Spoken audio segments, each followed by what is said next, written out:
The year is 1993.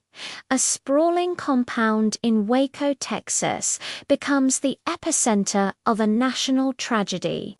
For 51 days, the world watched, holding its breath, as federal agents and a religious group known as the Branch Davidians were locked in a tense standoff, when it all ended in a blaze of fire and smoke.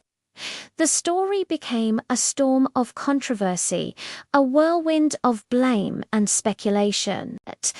But in the heart of that storm, there was a quiet, determined fight that most people never saw. This is the story of that fight. Our story begins not with guns or ultimatums, but with a voice. The voice of a woman named Catherine Schroeder.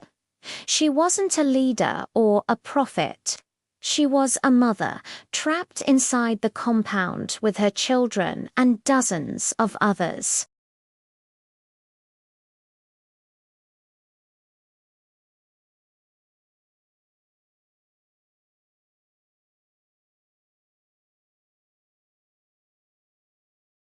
Her battle was silent, fought in whispers and worried glances. It was a battle for survival, for a way out that didn't end in violence.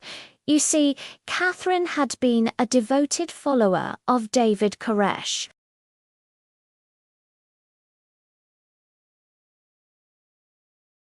But as the siege dragged on, as the tanks rolled in and the tear gas canisters flew, a seed of doubt began to grow.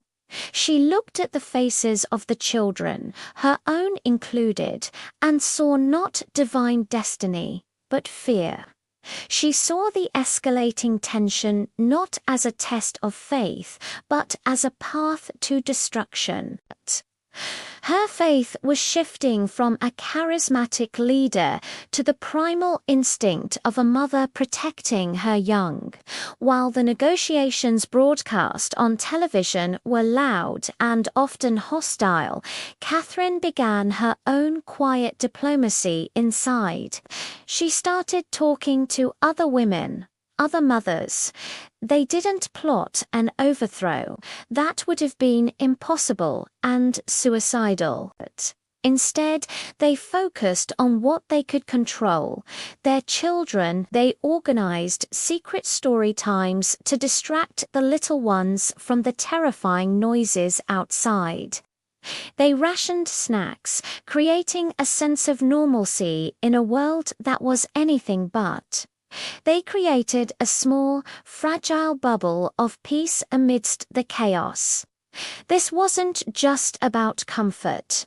It was a subtle act of rebellion. By focusing on the children's well-being, Catherine and the others were quietly challenging the narrative of martyrdom that was taking hold.